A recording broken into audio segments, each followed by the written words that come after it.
பண்டெல்லாம் வேங்கடம் பார்க்கடல் வைகுந்தம் கொண்டங்குறைவார்க்கு கோயில் போல் வண்டு வளங்கிடரும் நீள் சோலைவம் பூங்கடிகை இளங்குமரன் தன் விண்ணகர் தெளிந்த சிலாதலத்தின் மேலிருந்த மந்தி அழிந்த கடுவனையே நோக்கி விளங்கிய வெண்மதியில் தாவென்னும் வேங்கடமே மேலொரு நாள் மண்மதியில் கொண்டுகந்தான் வாழ்வு பார்த்த கடுவன் சுனை நீர் நிழல் கண்டு பேர்த்தோர் கடுவனெனப் பேர்ந்து கார்த்த களங்கனிக்கு கை நீட்டும் வேங்கடமே மேல் நாள் விளங்கனிக்கு கண்டறிந்தான் வெற்பு.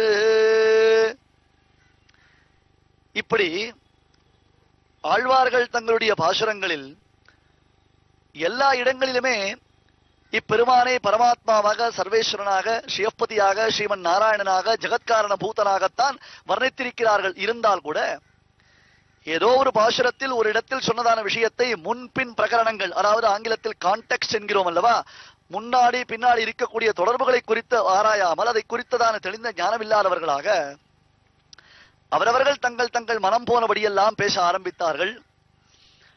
ஷடே சாட்டியம் சமாச்சரே என்னும்படியாக பிரமாணங்களை கொண்டு வாதிடுபவர்கள் விஷயத்தில் நாம் வாதங்களை செய்யலாம். ஆனால் பிரமாணத்தை ஒப்புக்கொள்ளாதவர்களுக்கு எத்தனை விஷயங்களை சொன்னாலும் அது ஏற்புடையதாகத்தான் இருக்க போவது இல்லை. தற்பொழுது அதுபோன்றுத்தான் அவர்கள் சொல்ல ஆரம்பித்தார்கள். அரசன் மூலமாக சுவாமி ராமானுஜர் உயர்ந்ததான ஒரு தீர்மானத்தை நிறைவேற்றினார்.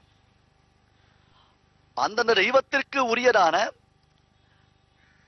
ஆயுதங்களை கொண்டு வந்து இங்கே பெருமான் திருமுன்பு வைத்து விட வேண்டியது. அதன் பின்னர் இப்பெருமான் எதனை தான் ஏற்றுக்கொள்கிறானோ அதன் பிறகு யாரும் எதுவும் பேசக்கூடாது. ஏனென்றால் பரம்பரையாக காலம் காலமாக பிரம்மதேவர் முதற்கொண்டு இப்பெருமானுக்கு வைகானச அர்ச்சகர்கள் தான் திருவாராதனம் செய்து வந்தார்கள். புராணங்களில் ஸ்ரீனிவாசனுடைய பிரம்மோத்சவம் அற்புதமாக வர்ணிக்கப்படுகின்றது. அதிலும் குறிப்பாக இன்றும் நாம் பார்க்கலாம். புரட்டாசி ஸ்ரவணம் பாத்ரபதமாசகத விஷ்ணு விமலர்க்ஷே வெங்கட மகேந்திரபதி தீர்த்ததின பூதே. வெங்கட மகேந்திரபதியான ஸ்ரீ ஸ்ரீனிவாசனுடைய தீர்த்தவாரி திருநன்னாள். பாத்ரபத மாசம் என்றால் புரட்டாசி மாசம். அன்றைய தினத்தில் ஸ்ரவண நட்சத்திரம். அதிலும் ஸ்ரோணா நட்சத்திரம் விஷ்ணுர் தேவதா என்றது வேதம். ஸ்ரோணா நட்சத்திரம் விஷ்ணுவிற்கு, அந்த ஸ்ரவண நட்சத்திரத்துக்கு அதிதேவதை விஷ்ணு.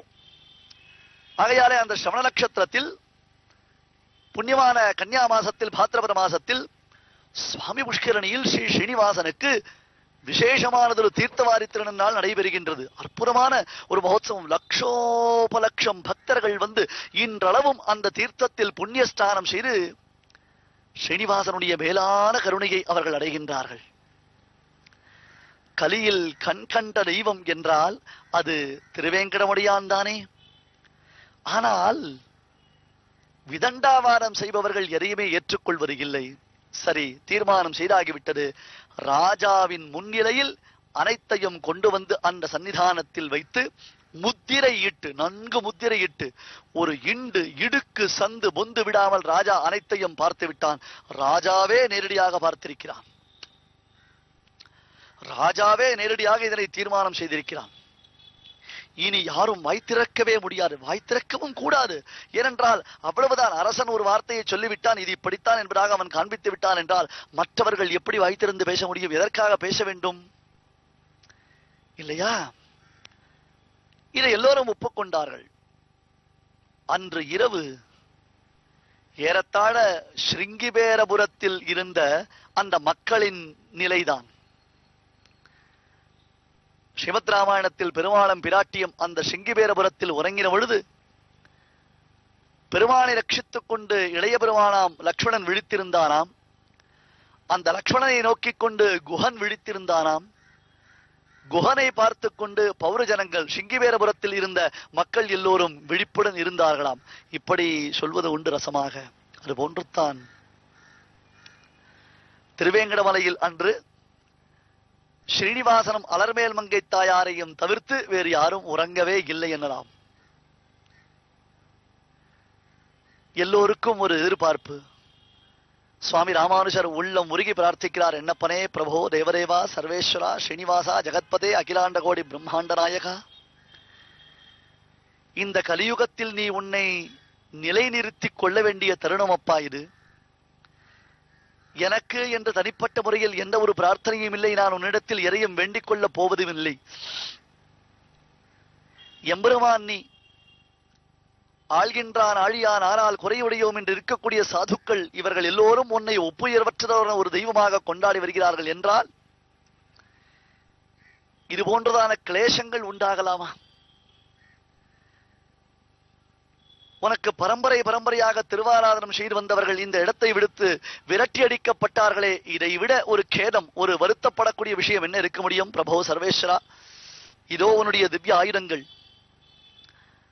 அன்றைய தினத்தில் தொண்டைமான் சக்கரவர்த்திக்கு நீ அளித்தது உண்மை என்றால் அது முதற்கொண்டு பக்த பராதீனனாக தன் அடியாருக்கு இனியவன் சத்தியம் விதாத்தும் நிஜபிருத்திய பாஷிதம் என்று இந்த நிருசிம்மாவதாரத்தில் நிஜபிருத்தியர்கள் தன் பக்தர்கள் என்ன சொல்லுகிறார்களோ அதை மேம்படுத்துவதற்காக, அதை மெய்யாக்குவதற்காக எதையும் செய்ய வல்லவன் நீ என்றால், பிராட்டியுடன் கூடியவனாக அலர்மேல் மங்கை ஒரே மார்பனாக இந்த சுவாமி புஷ்கரணி கரையில் ஆனந்த நிலைய விமானத்தில் ஆனந்தமயமான மோட்சத்தை அருளக்கூடிய ஒப்புயர்வற்ற தெய்வம் நீ என்றால் உன்னை நீதானப்பா வெளிப்படுத்திக் கொள்ள வேண்டும். சிசுபாலன் முதலானவர்கள் கேட்பார் செவிசிடும் கீழ்மை வசவுகள் வெய்த பொழுது கடைசியில் நீ என்றோ அவர்களுக்கு காட்சி அளித்தாய். க்ஷணமத்புத கிருஷ்ண ரூபதரிசி சிதிலீ கிருஷ்ண சிலீமுகாவதஸ்தே என்று உன்னுடைய அற்புதமான அந்த வடிவழகை சேவித்து இறுதியில் உன் பெருமை தெரிந்தன்றோ சிசுபால பிரபுதிகள் உன்னையே வந்து அடைந்தார்கள். அதுபோன்றுத்தான் தற்பொழுது. ஆகையால் பிரபோ நீ உன்னை ஸ்தாபித்துக் கொள்ள வேண்டும், உன்னை வெளிப்படுத்த வேண்டும், உன்னை நிலைநிறுத்திக் கொள்ள வேண்டும் என்று சுவாமி ராமானுஜர் உள்ளம் உருகி அப்பெருமான் திறத்தில் பிரார்த்தித்துக் கொள்கிறார். கேட்டவர்களுக்கு கேட்டதையெல்லாம் கொடுக்கும் கற்பக விருட்சம் ஸ்ரீனிவாசன், கருணை மழை பொழிபவன் ஸ்ரீனிவாசன் திருவேங்கடமுடையான். மறுநாள் காலையில் பொழுது விடுகின்றது. ஊரே அந்த பகவத் சன்னிதானத்தில் திரண்டிருக்கிறது. ஓடி ஓடி ஓடி வருகிறார்கள் எல்லோரும். என்ன நடக்கப் போகிறது, என்ன நடக்கப் போகிறது? ராமானுஜர் ஒரு புறத்தில் இந்த பெருமான் உங்கள் பெருமாள் இல்லை என்பதாக ராமானுஜரை விடுத்து எதிர்வாதம் செய்யக்கூடியவர்கள் ஒரு புறத்தில், எல்லோரும் ஆவல் பொங்க காத்திருக்கிறார்கள். சுவாமி தன்னுடைய நித்திய கர்மானுஷ்டானங்களை எல்லாம் சுவாமி புஷ்கரணியில் செய்து கொண்டார். கதிரவன் குணதிசை சிகரம் வந்தடைந்தான் என்னும்படியாக சூரியன் கிழக்கு திக்கிலே புலரக்கூடிய சமயம் அரசன் வர வேண்டும். அரசனுக்காக காத்திருக்கிறார்கள் எல்லோரும். அரசனும் இரவு எல்லாம் தூங்காமல் தானே இருந்தான். அவனுக்கும் இந்த தத்துவத்தை ஸ்தாபனம் செய்வதில் ஆவல் உண்டன்றோ? ஆகையால் எல்லோரும் வருகிறார்கள். அங்கே அரசாங்க அதிகாரிகள் இரவில் முத்திரையிட்டது அனைத்தும் அதே வகையில் இருக்கிறதா என்பதாக ஒருமுறை பரிசோதனை செய்கிறார்கள். ஏனென்றால் முத்திரையிட்டு தாழ்பாலிட்டு வைத்திருக்கிறது அல்லவா, கட்டுக்காவல் போடப்பட்டிருக்கிறது அல்லவா. ஒருவேளை எவராது இரவு வேளையில் யாரும் அறியாத வண்ணம் உள்ளே புகுந்து அந்த ஆயுதங்களை மாற்றிவிட்டு செல்லலாம் அல்லவா. தங்களை நிலைநிறுத்திக் கொள்வதற்காக, தங்கள் பட்சத்தை ஸ்தாபனம் செய்வதற்காக எந்த விதமான கொயுத்துகளையும் செய்பவர்கள் உண்டாயிற்றே உலகத்தில். எனவே இப்படி யாராவது உள்புகுந்திருப்பார்களா, உள்ளே வந்திருக்க முடியுமா? அதற்காக காவல் எல்லாம் சரியாக இருக்கிறதா என்று பார்த்திருக்கிறான். எல்லாம் சரியாக இருக்கிறது, எதுவுமே இல்லை. ஒரு துவாரம் கூட அந்த இடத்தில் திறந்திருக்கவில்லை. ஆயிற்று பெருமானுடையதான திருக்காப்பு நீக்கப்படுகின்றது. பெருமானுடைய சன்னிதானத்தில் அந்த அரசனுடைய முன்னிலையில் அரசாங்க முத்திரை இடப்பட்டதான கதவின் பூட்டுக்கள் ஒவ்வொன்றாக திறக்கப்படுகின்றன. அங்கே திறக்கப்பட்டு எல்லோரும் ஆவல் பொங்க உள்ளே சென்று எம்பெருமானை சேவித்த பொழுது அவனுடைய திருமணி சசங்க சக்கரம் சகரீட குண்டலம் சபீத வஸ்திரம் சரசீருஹேக்ஷணோ. அப்பெருமான் வேறு எதை தாங்கி இருப்பான்? சசங்க சக்கரம் சகரீட குண்டலம் சசங்க சக்கரம். அப்பெருமானை என்னையும் என் உடமையையும் நின் சக்கரப்பொறி ஒற்றிக்கொண்டு நின் அருளே புரிந்திருந்தேன் என்று ஆழ்வார் மங்களாசாசனம் செய்கிறாரே. என்னையும் என் உடமையையும் நின் சக்கரப்பொறி ஒற்றிக்கொண்டு எவன் திருக்கையில் திவ்ய ஆயுதமான திருவாழி திருச்சங்குகள் இருக்குமோ, ஆழிபோல் மின்னி வலம்புரி போல் நின்று அதிர்ந்து என்று அவனுடைய திருக்கையில் இருக்கக்கூடிய ஆயுதங்களுக்கு நித்தியசூரிகளாக அந்த ஆயுதங்களை உலகத்தவர்கள் போற்றுவார்களோ, நாமே பரதத்துவம், நாமே ஸ்ரீனிவாசன், நாமே ஜெகத்பதி, நாமே பரமாத்மா, நாமே சர்வேஸ்வரன், நாமே வைகுண்டபதி, நாமே இங்கே இருநிலையில் ஒரு வராக பெருமானாக மற்றொரு நிலையில் ஸ்ரீ ஸ்ரீனிவாசனாக இருக்கப் போகிறோம், இருக்கின்றோம். நாமே இந்த கலியுகத்தில் இத்தனை பேருக்கும் கேட்டதையெல்லாம் கொடுக்கும் கற்ப விருட்சமாக நாம் அளிக்கப் போகிறோம், வரம் தரும் வள்ளலாக விளங்கப் போகிறோம் என்பதை உலகத்திற்கு புலப்படுத்திக் கொண்டு மந்தஸ்பிதத்துடன் மனோகரமானதொரு திருமேனி காந்தியுடன் தன்னுடைய 2 கைகளிலும் தொண்டைவான் சக்கரவர்த்திக்குத்தான் அளித்த திருவாழி திருச்சங்கை ஏந்திக் கொண்டு எம்பெருமான் நின்றான். வேறு என்ன சொல்ல முடியும்? வேறு என்ன பிரார்த்திக்க முடியும்? உள்ளே நுழைந்த அனைவரும் எவர்கள் எதிர்வாதம் செய்தார்களோ, எவர்கள் இவனை எடுத்தெறிந்து பேசினார்களோ, எவர்கள் இவன் எந்த தெய்வம் என்பதாக வாதிட்டார்களோ அவர்கள் உட்பட உள்ளே நுழைந்து அப்பெருமானுடைய தீப ஜோதியில் அப்பெருமானை சேவித்த மாத்திரத்தில் தலைமேலே கைகளை குவித்துக் கொண்டு கோவிந்தா கோவிந்தா என்று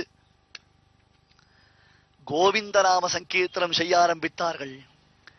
திருவாய்ப்பாடியில் கண்ணன் பிறந்த பொழுது என்ன ஒரு ஆனந்தம் உண்டாயிற்றோ, கண்ணன் பிறந்த பொழுது திருவாய்ப்பாடி எப்படி அலங்கரிக்கப்பட்டு அதில் கொண்டாட்டங்கள் நடைபெற்றதோ அது போன்றுத்தான் இப்பொழுது கண்ணன் அடியினை எமக்கு காட்டும் விற்பான இந்த மலையில்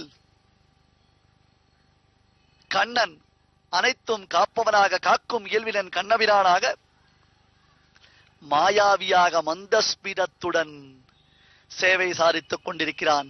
பெரிய திருமலை நம்பிகள், அனந்தாழ்வான் முதலான பெரியோர்கள் உட்பட எல்லோருக்கும் அனுகிரகத்தை செய்து பேசும் தெய்வமான அந்த கலியுக வரதன் கண் கண்ட தெய்வமான ஸ்ரீ ஸ்ரீனிவாசன் சுவாமி ராமானுஜர் மூலமாக தானே பரம்பொருள் என்பதை மறுபடியும் ஒரு முறை இந்த உலகத்திற்கு காண்பித்தான். என்னே திரு வெங்கடமுடியானாம் அந்த ஸ்ரீனிவாசனுடைய கருணை.